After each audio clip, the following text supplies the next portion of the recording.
Did you know that your mental health can be a direct reflection of what's going on in your gut? So there's something called the gut-brain connection or gut-brain axis. And today we're going to talk about why it is so important for you to have optimal gut health, for you to have optimal mental health. So to best understand the gut-brain connection, we have to talk about the GI tract and how it's connected to the central nervous system. So this is a two-way signal via the vagus nerve. So the vagus nerve is a cranial nerve that comes out of your cranium, comes off of a brain stem, which goes down all the way and controls and signals in the GI tract. So hormones are really important here, and this also plays a huge role in your immune system. But you have to remember that this is a two-way pathway. So the vagus nerve is the main connection line. It goes both ways. There's signals that can go from the gut to the brain and signals that can go from the brain to the gut. So that is through this vagus nerve. That's the most important thing to note here. So when things are off up here, it can affect things here, and vice versa. If things are off here, it can affect things there. This is why the gut is often called the second brain. This neural network can operate independently of the brain and spinal cord and is in constant communication with the central nervous system. This is why what's going on in the gut has so much to do with your cognitive function, your mood, and your overall mental well-being. But it's not just the vagus nerve that plays a major role here. So your gut microbiome play a huge role because they also have influence on your body's ability to produce other neurotransmitters that are normally produced in the brain, like serotonin, dopamine, and GABA. These all play a huge role in your mood and your ability to handle stress. So let's take serotonin, for example. 90% of serotonin, which is a neurotransmitter, is produced in the gut.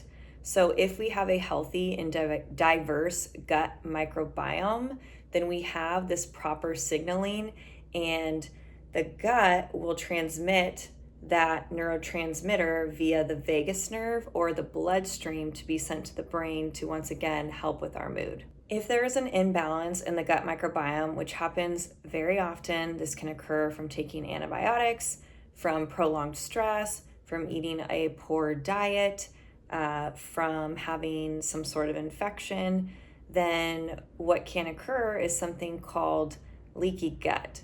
So what is leaky gut? Leaky gut is when there are these tiny gap junctions within the intestinal tract. So ideally, when we're consuming food, water, drinks, whatever, when we drink and it goes through our digestive system, there shouldn't be any sort of leakage.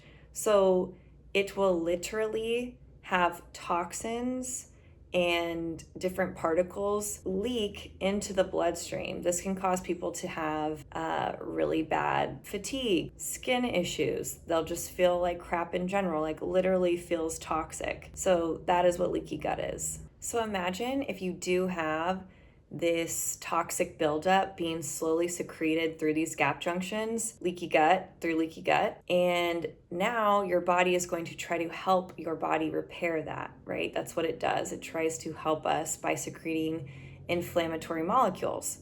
However, these inflammatory molecules, as we know, don't just stay in the gut.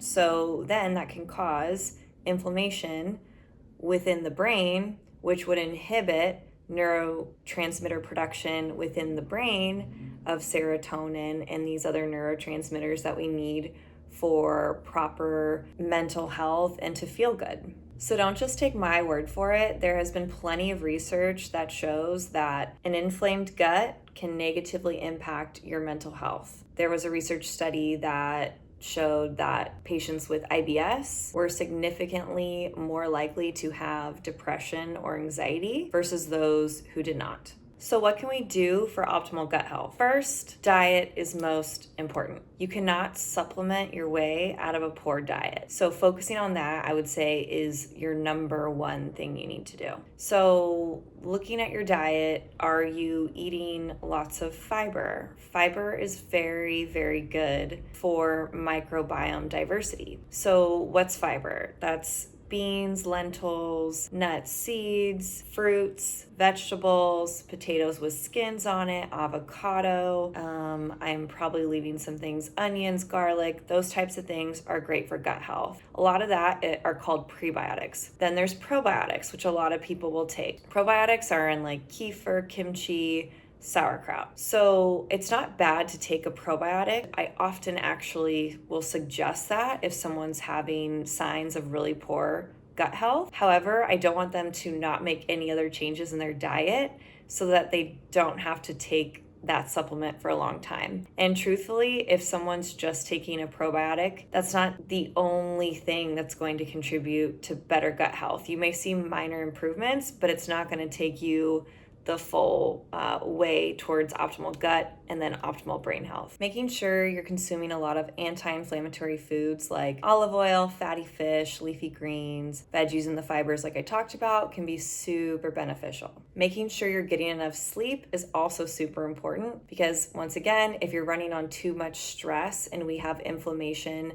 within the gut or in the brain, that can also impact the gut health. Another factor that's really, really important is your lifestyle. If you are chronically stressed and you are also chronically drinking caffeinated drinks like coffee, then that level of stress is going to also impact your gut health. So making sure you're taking time, slowing down, close your eyes for 10 to 15 minutes, attempt to meditate or whatever that looks like for you. Maybe take a yoga class. Even exercise has been proven to improve gut diversity. So that's really huge. So the next time you're feeling stressed or anxious, ask yourself, what did I consume today? Also, something that's super helpful is if you eat something and you feel very tired after that, that's not a normal response. That means that there was some sort of inflammatory response, which is what caused you to feel so fatigued and tired.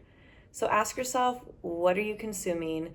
Sometimes just getting started and making those initial changes are the toughest because your gut microbiome actually signals to your brain for certain cravings and things that you want. So you have to break the cycle by making the optimal choice for you, your gut health, and overall your mental health. Hopefully this was somewhat educational and helpful. If you have any questions, please comment below, and you can like and subscribe for more educational videos coming out every Friday.